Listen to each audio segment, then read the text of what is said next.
Salut à tous les amis, c'est Cryptoportage, c'est un plaisir de vous retrouver pour cette nouvelle vidéo.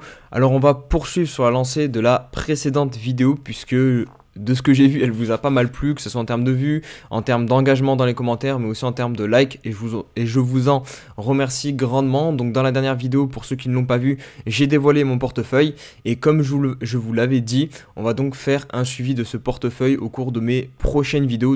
Donc c'est ce qu'on va faire essentiellement dans cette vidéo. On va voir où j'en suis sur mon portefeuille, mais on ne va pas faire que ça.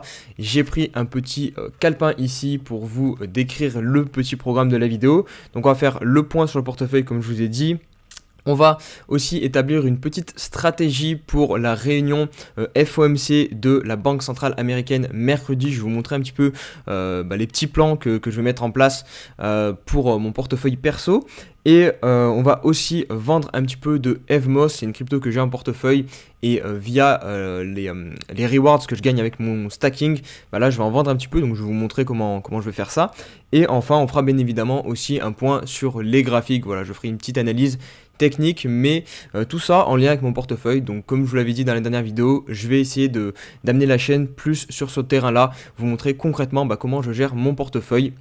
Donc j'espère que ça vous plaira et que vous allez me suivre un petit peu dans cette aventure. Si c'est le cas, n'hésitez pas, comme dans la précédente vidéo, à mettre des likes. On a fait 225 likes je crois dans la précédente vidéo à peu près. Donc si on pouvait atteindre les 300 sur cette vidéo, ça me ferait extrêmement plaisir. Donc allez, on va commencer par faire le point rapide sur le portefeuille. Donc nous en sommes à 15 590 € pour 0,81 BTC. Depuis la dernière vidéo, on a donc perdu de l'argent puisque j'étais à 16 100 € à peu près, en tout cas samedi. Et on a touché dimanche 15 530 et là on se trouve, on oscille entre cette zone là et les 15 700 € à peu près. Donc voilà, une petite baisse très légère. Bon, il n'y a pas plus de choses à déclarer. Je vais me remettre avec le graphique long terme pour ceux qui n'auraient pas vu la première vidéo. Voilà où on se trouve. Au niveau de la répartition, on a eu Atom qui a pas mal pump durant ces derniers jours, donc ça nous a mis plutôt bien. En revanche, on a eu l'Ether qui lui a plutôt bien chuté, et ça je pense que les deux se sont un petit peu compensés en termes de pertes et de gains. Et enfin le BTC qui a perdu un petit peu de sa valeur, mais là vous voyez on a globalement le portefeuille en vert. C'est tout simple, c'est parce que le Bitcoin a méché quand même proche des 18 000 $ et il a eu un beau rebond. On va en parler sur la partie analyse technique pardon. Mais voilà, globalement pour le portefeuille. Ah oui, et dernière chose que je vous ai pas montré dans la dernière vidéo, c'est le portefeuille en Bitcoin.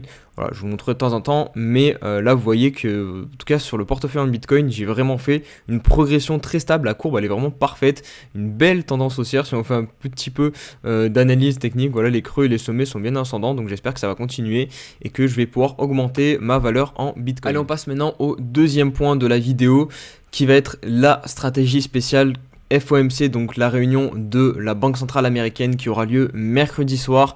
Donc cette réunion, Jérôme Powell, donc le président de la Fed, devrait annoncer, je vais d'ailleurs basculer sur le bon site comme ça, hop, vous aurez directement ce dont je parle ici en image. Donc c'est à 20 h, donc c'est la décision de la Fed donc sur les taux directeurs de la Banque Centrale Américaine. Et ils vont être augmentés, ça il n'y a aucun doute sur ça, mais il y a un petit doute sur le nombre de points qui est de cette augmentation de taux. Donc ça peut être 75 points ou 100 points, ça se joue entre les deux, et du coup il y a une incertitude et on va essayer donc de profiter nous de cette incertitude.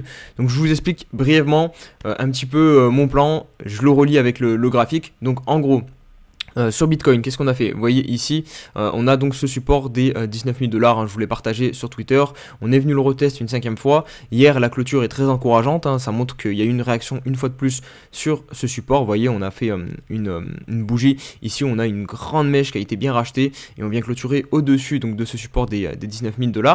Ce que je vais essayer de jouer avec la Fed, c'est en fait un passage bref sous ce support des 19 000 $. Bon, du coup, on ne viendra pas faire comme ça, hop. Je sais pas pourquoi j'ai dessiné comme ça. On ferait peut-être une nouvelle attaque ici, récupérer la liquidité sous les 17 600 $, qui doivent s'accumuler, parce que à chaque fois on vient ici, on ne revient pas chercher globalement même cette zone ici. Donc en fait moi je vais tout simplement essayer de mettre des ordres d'achat ici. Attention, c'est du spot, ça va pas être du trading, on va pas mettre du levier, on va juste se positionner sur plusieurs cryptos. On va pas en prendre 50, je vais en prendre 3 je pense, et mettre quelques petits ordres d'achat, parce que si jamais ce qui est dit mercredi soir par Jérôme Powell n'est pas apprécié par le marché et qu'on a une réaction très négative du marché, mais que c'est un petit peu un piège à Google entre guillemets. Voilà, le marché aime bien mettre des narratives et finalement tout le monde, les retail surtout, vont plonger dedans. Voilà, ils vont nous dire quelque chose de très baissier, tout le monde va dire allez c'est très baissier, on va à 15 000 c'est sûr. Du coup on pourrait peut-être avoir une énorme mèche venir partir à la baisse, file mes ordres, donc passer mes ordres, donc je récupère des cryptos, et si derrière on a une belle réaction et que finalement c'est un piège et qu'on récupère les supports, et bien j'aurais acheté donc cette mèche vraiment vendeuse très rapide, et derrière on sera très bien positionné si vraiment on est en train de marquer un bottom sur cette zone des 20 000 $. Donc le premier niveau d'achat, je vais l'effectuer sur du Bitcoin sous cette petite mèche ici que vous voyez sur le daily, donc aux alentours des 17 800 $. Je vais mettre un premier ordre ici sur le BTC.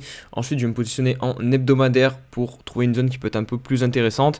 Et je pense me positionner du coup, hop, on dézoome sur ce niveau ici. Je vais mettre un petit ordre. Vous voyez ici, on a eu pas mal de clôtures, pas mal de mèches. Donc aux alentours des 16 400 $. Je vais même mettre pile sous la mèche ici, voilà, hop, 16 197 à peu près. Donc ça va être les deux ordres que je vais mettre sur le BTC. Je vais en mettre deux. Mon troisième ordre, je vais le positionner sur l'Ether. Donc on va utiliser Fibonacci ici. Vous voyez sur le dernier mouvement, on part du bas 800 $ jusqu'au 2000 $ et la zone de rechargement qui est comprise entre 1300, globalement la zone où on est posé actuellement, et les 0,786 qui sont sur les 1140. Du coup moi je vais positionner l'ordre sur les 1140 parce que si jamais vraiment il y a un décrochage au niveau de Bitcoin, je vois très facilement les terres perdre. Actuellement on est ici, donc on perdrait 15%, franchement 15% sur les terres, ça peut arriver très très vite. Donc on va se positionner un ordre ici aux alentours des 1100 $.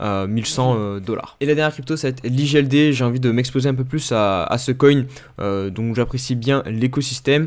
On a un pourcentage d'IGLD sur le portefeuille qui est pas énormissime, bien que ça soit notre quatrième plus grosse position. Voilà, on a 4%, donc je vais monter un petit peu mon exposition à l'IGLD. Donc je vais mettre un ordre d'achat, hein. C'est pas sûr du tout que ces ordres soient passés sur ce niveau-ci, voilà, juste entre ici ce creux là et le creux le plus bas, donc aux alentours des 40 $. Et pour effectuer ces achats, on va se retrouver sur KuCoin. Donc c'est un échange que je vous ai déjà parlé sur la chaîne YouTube. Vous avez d'ailleurs mon lien affilié en barre de description si vous voulez vous aussi vous inscrire. Actuellement, j'ai une partie de mon portefeuille qui est positionnée sur cet exchange. Donc, j'ai notamment des cryptos qui sont ici, des stables qui sont en earn. Donc, j'ai des rendements dessus. Bon, là, c'est clairement pas énorme. Je suis à 1,8% sur l'USDT et 2,84% sur l'USDC. Voilà, j'ai 1150 $ et 500 $ sur l'USDT. Mais j'ai déjà retiré un petit peu pour justement en prévision de l'achat. Donc là on va aller sur la partie spot trading pour positionner nos ordres d'achat tranquillement que je vous ai décrit juste avant dans la vidéo là. Hop, donc là on va rentrer le petit code secret et on va se positionner sur on va mettre les ordres. Donc déjà on va basculer ici tout, j'ai débloqué 200 $, voilà, de mon compte Earn pour faire cette petite manip. Donc au total on va avoir 300 $ à utiliser. Donc bon, 300 $ sur les 6500 €, bon on peut même dire dollars parce qu'on est quasiment sur la parité en ce moment sur l'euro contre le dollar. J'ai 41% de stable, donc je pense que voilà, 300 € sur cette zone-ci, c'est pas déconnant de positionner ça. Donc c'est ce que je vais faire. Je vais positionner le premier ordre avec vous pour vous montrer, si jamais il y en a qui ne savent pas faire, comment mettre un ordre d'achat. Et après pour les autres, je le ferai de mon côté et je vous montrerai juste le récap pour que ça soit plus rapide. Donc le premier ordre, on a dit qu'on positionnait, hop, c'est pas ici que je voulais me mettre, on va repasser sur Bitcoin. Voilà, hop, donc on voulait faire un premier achat sur ce niveau-ci à peu près, donc 1700, allez, 865, hein. On fait à la louche, hein. Là c'est pas du trading, c'est plutôt de l'investissement ou des positions qui vont être assez longues, donc on n'est pas au dollar près. Donc on a dit 17 865, hop, et on va mettre allez, on va mettre 300, je vais mettre 2 positions sur le BTC, donc je pense qu'on va partir sur, on va mettre moitié BTC, donc 150, donc allez, on va mettre la moitié, donc on va mettre 75 $. On va mettre 75 $ sur cette position, 75 $ sur l'autre, sur la deuxième du BTC, 75 sur celle de l'Ether et 75 sur celle de l'IGLD. Donc voilà, je viens de finir de positionner tous les ordres d'achat. Donc j'en ai mis un sur l'IGLD, comme je vous ai dit, à 40,17, donc 75 $. Un sur l'ETH, pareil, à 1107 $ et j'ai mis 75 $ de ma position, de mon bac de stable. Et enfin, 2 positions sur le BTC, donc les deux 75, hop. J'ai écrit 75 $ aussi, les deux, un à 16 227 et un à 17 865 $. Allez, on passe maintenant à la troisième partie de la vidéo, donc la partie où on va vendre un petit peu de Levmos. Donc pour ceux qui ne le savent pas, Levmos, c'est quand même le token qu'on a en 5e, 1, 2, 3, 4, 5, 6e position dans notre bag. J'ai 151 Evmos et ça a une valeur de 400 € à peu près. Et avec Evmos, eh bien, vu qu'ils sont stackés, donc pour ceux qui veulent voir un petit peu chez qui je stack, vous avez la répartition ici. Je vous laisserai mettre pause, je vais pas trop m'attarder. Donc ici j'en ai, vous voyez, 150,91 exactement de stacké. Et tous les jours en fait j'ai des rewards de stacking. Là je les ai claim juste avant le début de la vidéo. Donc on a 4,92 Evmos et je vais les vendre puisque... Hop, je m'en mets là. Là c'est le graphique de l'Evmos. On avait un beau graphe, une belle tendance haussière. Donc bien, on a bien matérialisé 2 creux, on a même fait un creux ici. Malheureusement ce niveau pour moi, j'ai pas du tout envie de voir des clôtures en dessous et c'est ce que l'on a fait hier. Donc pour moi voilà, je vais vendre un petit peu ici en prévision que si vraiment on part sur un scénario catastrophe. Ici on fait un fake out, on réintègre sur la résistance. Bon, il y a du temps encore parce que là quand même les creux sont bien ascendants, donc on a vraiment la tendance moyen terme qui est derrière nous, qui est haussière. Mais voilà, c'est pour moi des récompenses de stacking, donc je préfère les vendre et récupérer un petit peu de liquidité. Donc on va pas récupérer grand chose parce que le token est à 2,71 et on a 92 Evmos, donc bon, on va récupérer une dizaine de $, mais c'est toujours ça de prix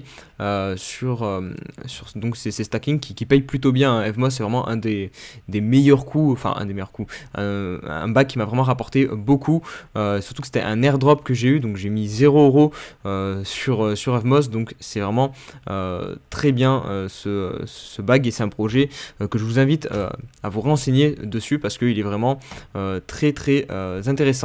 Donc là on va envoyer nos petits Evmos sur Osmosis pour pouvoir swapper en Ether, en stablecoin. Donc là je rentre mon adresse Osmosis, ça se met automatiquement et j'envoie pas tout, je laisse toujours de quoi payer des frais de transaction, transfert to Osmosis. Voilà, là j'ai une petite notif Metamask que je vais signer, voilà, et ça va m'envoyer directement donc sur mon wallet Kepler. Donc on a ici, bon là j'ai 50 USDC et bon je vais pas le faire tout avec vous du coup parce que le temps que l'opération se réalise, on va attendre 2-3 minutes, mais en gros je vais aller là, je vais aller dans Swap, je vais mettre Evmos, hop, et je vais swapper en USDC et récupérer une dizaine de $, que du coup j'ajouterai ensuite à mon portefeuille, du coup à mon bag de stablecoin ici. Et on va terminer la vidéo avec une petite analyse technique. Donc ici on a le petit piège baissier qu'on a eu une fois de plus sous ce support des 19 000 $, on réussit à réintégrer. Maintenant j'aimerais quand même voir assez rapidement soit une structure se dessiner, donc faire un creux ici supérieur au précédent et venir casser un sommet, donc là on aurait un beau W, ou alors réussir à franchir une résistance. Et la première résistance 4 heures que je vois, c'est celle-ci, et pour l'instant vous voyez qu'on est en train d'échouer sur celle-ci, elle est à 19 500, 19 600 $, vous voyez que c'est vraiment très propre. Ancien support, dès qu'on franchit cette zone, vous voyez qu'on accélère. Ici support pareil, on la franchit, on accélère à la baisse. Donc c'est pour moi un niveau clé et c'est vraiment ce niveau, en tout cas en termes de court terme, qui est le plus intéressant à surveiller au-dessus de nos têtes. Et sinon en dessous de nos têtes, eh bien c'est la zone verte ici des 19 000 $ à surveiller. Tant qu'il ne se passe rien, eh bien on peut très bien ranger entre ces deux bornes. Je conclurai avec le SP500, il faut vraiment se méfier parce qu'on se trouve maintenant sous résistance, les 3900 points. Je vous l'avais dit les précédentes semaines, c'était le niveau de support à ne pas venir perdre. Ici support, ici résistance, on casse ce niveau, on accélère, on revient tester pullback. Malheureusement la semaine dernière on clôture en dessous, donc ça c'est pas bullish du tout. Et vous voyez là, bon, je sais pas si vous allez bien voir, je vais zoomer un petit peu, mais Si j'y arrive, voilà. Vous voyez ici, on est déjà venu retester ce niveau. On va se mettre sur le daily, ça sera un peu plus parlant. Voilà, sur le daily, j'ai mis la zone maintenant en rouge parce qu'on est repassé en dessous, donc c'est plus un support. Là, on est en train de travailler comme résistance. Donc, tant qu'on ne vient pas refaire des clôtures au-dessus des 3900 points sur le SP500, il faut vraiment rester méfiant. Parce que le plus probable là finalement c'est de se faire repousser sur ce niveau là des 3900 et le prochain niveau de support pour moi est à 3780, à peu près 3800 points, donc on a un potentiel baissier sur le SP. Donc qui dit potentiel baissier sur le SP500 dit potentiel baissier aussi sur le BTC. Donc voilà, il va falloir rester très méfiant et attendre, je pense très probablement la réunion de la Fed là qui devrait apporter vraiment énormément de volatilité. On est en place, je vous ai montré ce que moi je vais faire. N'hésitez pas vous à me dire ce que vous pensez déjà de mon plan, si vous aurez fait les choses un petit peu différemment. Et ce que vous allez faire vous, hein, si vous allez faire autre chose, si vous avez d'autres plans. Je suis curieux de vous lire. Là je vous mets rapidement l'indice du dollar. On voit que ce niveau, hop, je vais déplacer ma caméra, ce niveau des 110 points fait toujours office de résistance, mais vraiment on est très très proche de venir le déborder. Donc est-ce qu'on va réussir à faire un double top et venir casser? Donc au minimum il faut venir casser cette zone des 108 points là déjà pour vraiment soulager au niveau du court terme. Et faire un petit thème daily. On est sur du daily là je crois. Hop, je vais me positionner, voilà. Ouais, on est bien sur du daily, donc voilà, au moins au niveau du court terme, avoir un petit dégonflement du dollar. Mais sinon, là, le plus probable, ça reste toujours de venir faire un nouveau sommet, donc de péter ces 110 points pour le dollar. Donc voilà, vous avez les niveaux. Alors ça, pourquoi tu t'allumes, je ne sais pas. Donc là, vous avez les niveaux importants à surveiller, les 110 points sur l'indice du dollar, les 3900 points sur le SP500, et sur BTC, on a en haut les 19 600, 500, et en bas les 19 000. Voilà, on va mettre un terme du coup à cette vidéo. J'espère qu'elle vous aura plu. Si c'est le cas, vous connaissez la petite chanson. J'ai dit les 300 likes, donc j'espère que vous allez me régaler. Vous abonner, que ce soit YouTube et mes différents réseaux sociaux aussi. C'est là-bas que je poste quand je ne fais pas de vidéo YouTube, parce que je fais pas de vidéo YouTube tous les jours. Donc voilà, je vous laisse, prenez soin de vous.